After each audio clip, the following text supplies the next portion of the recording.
تو اس لیے مال جمع کرنا ہمارا مقصد نہیں ہے، ہمارا مقصد ہے اشاعت اسلام. شہادت ہے مقصود مطلوب مومن، نہ مال غنیمت نہ کشور کشائی، حکومت کے رقبے بڑے کرنا بھی نہیں ہے، اور نہ جو ہے مال جمع کرنا ہے، بلکہ انسانوں کو خدا سے جوڑنا، اللہ کی طرف لے کے آنا. یہ دولت لے کے پھرے صحابہ اکرام. تو اس لیے یہاں پر فقیر جو ہے اس کام کو انجام دینے کے لیے اپنی زندگی لگا کے انہیں جو ہے وقف ہو جاتا. اللہ کے کام کے لیے وقف ہونے والے ایسے مبلغین ہندوستان میں کھڑے ہو گئے جو بڑے بڑے کاروبار کرنے والے تھے، دولت بے حساب دولت ان کے پاس تھی، وہ ساری دولت اللہ کے لیے لٹا کے فقیر بن کے کھڑے ہو گئے اور رات دن تبلیغ اسلام کے کام میں لگے ہوئے. کبھی مٹ میں جا رہے، کبھی مندر میں جا رہے، کبھی چرچ میں جا رہے، گرجا گھروں میں جا رہے.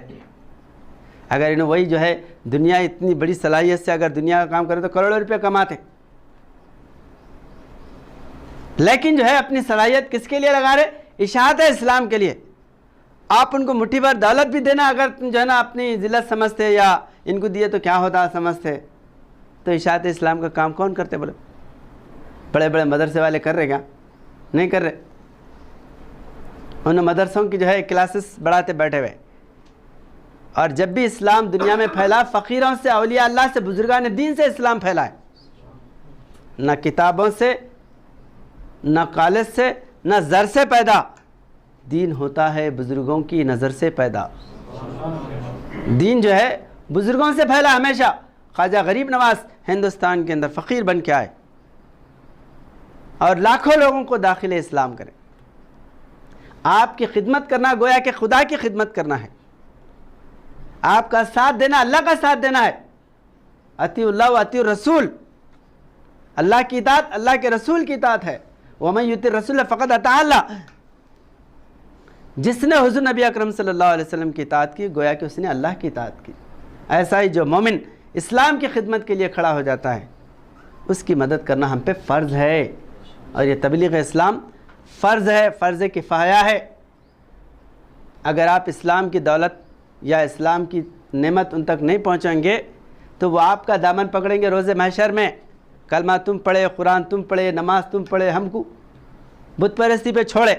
دین تمہارے پاس تھا، اسلام تمہارے پاس تھا، قرآن تمہارے پاس تھا، کیوں نہیں پہنچا ہم تک؟ تمہاری جو ہے مسجد کی چار دیوالی میں نمازیں سجدے جو ہے نا کرتے رہے، ان تک نہیں پہنچے. صحابہ اکرام مکے سے مدینہ آئے، مدینہ سے ملک شام گئے، یمن گئے، ایران گئے. 23 سال کے اندر دنیا کے کونے کونے میں حضور نبی اکرم صلی اللہ علیہ وسلم اسلام کا پیغام پہنچا دیا. تو یہ جو ہے اللہ تعالیٰ رمضان کی برکت سے ایسے وجودوں کو حضرت صاحب قبلہ عالم ایسی جماعت بنائے جو مال جمع کرنے والی نہیں ہے بلکہ دین اسلام کے لیے قربان ہونے والی جماعت ہے. رات ہوتی ہے تو سجدے میں پڑے رہتے ہیں، دن نکلتا ہے تو ہیں تیرے ثنا خانوں میں.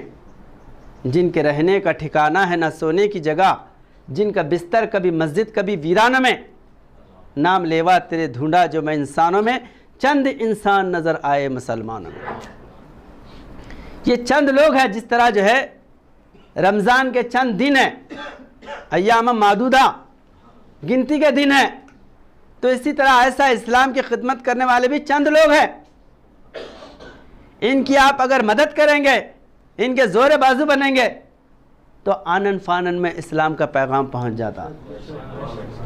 اور یہ جو بھوک کی جو ہے نا آگ میں جل رہے ہیں، اس سے زیادہ دوزخ کی آگ میں جلنے والے لوگ ہیں. ان کو بچانا سب سے بڑا جو ہے نا فریضہ ہے. جو لوگ جو ہے جہنم کے حوالے ہو رہے، اس کی غیرت کس کو ہونا چاہیے؟ ہم مسلمانوں کو ہونا چاہیے. تو بیت المال یا زکوٰۃ کا مال سب سے پہلے اس کام کے لیے جمع کرنا جس کے لیے حضور نبی اکرم صلی اللہ علیہ وسلم جمع کیے تھے،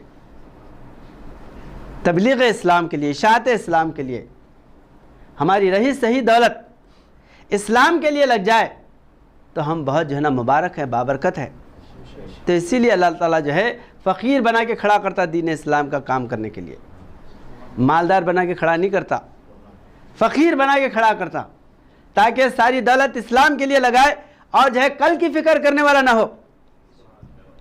کل کی فکر حضرت صاحب قبلہ عالم فرماتے ہمارے مبلغین قوت لا یموت، یعنی زندہ رہنے کے مماثل جو ہے مال لیتے، سارا مال اللہ کی راہ میں خرچ کر دے، ڈھیر جو ہے مال جمع کرتے نہیں بیٹھے مبلغین کے، گھرا دے گئے۔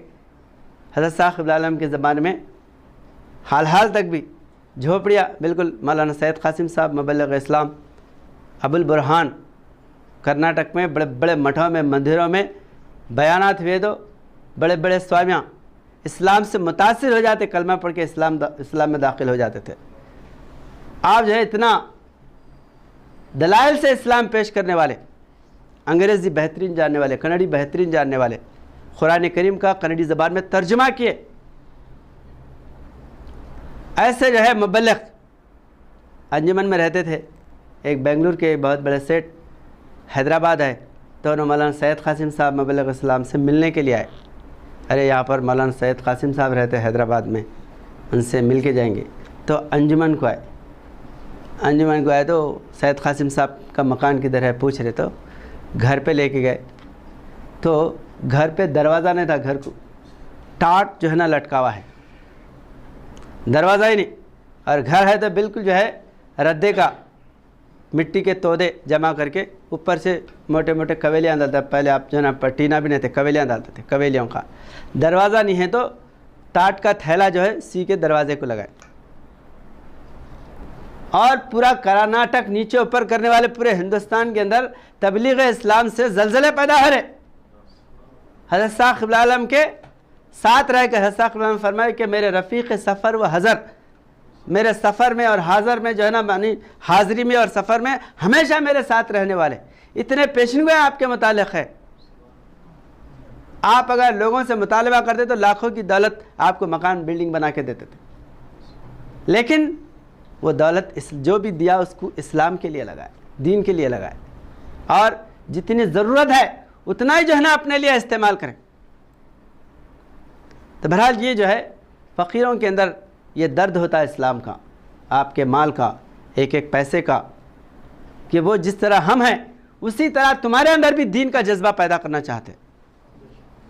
تو یہ جو ہے انما الصدقات للفقراء والمساکین، فقیروں کا جو ہے تصرف کیا ہے لوگ نہیں جانتے۔ حضرت صاحب نے فرمائے کون جانے کہ فقیروں کا تصرف کیا ہے، ان کی غیرت میں رب نے کیا ہے، ان کی غیرت میں رب نے جہاں میں کیا ہے کیا کیا، ان کی بے طوری حکومت کو بدل دیتی، ان سے بے طوری حکومت کو بدل دیتی ہے، بس اسی کام کو آتے ہیں جہاں میں فقراء۔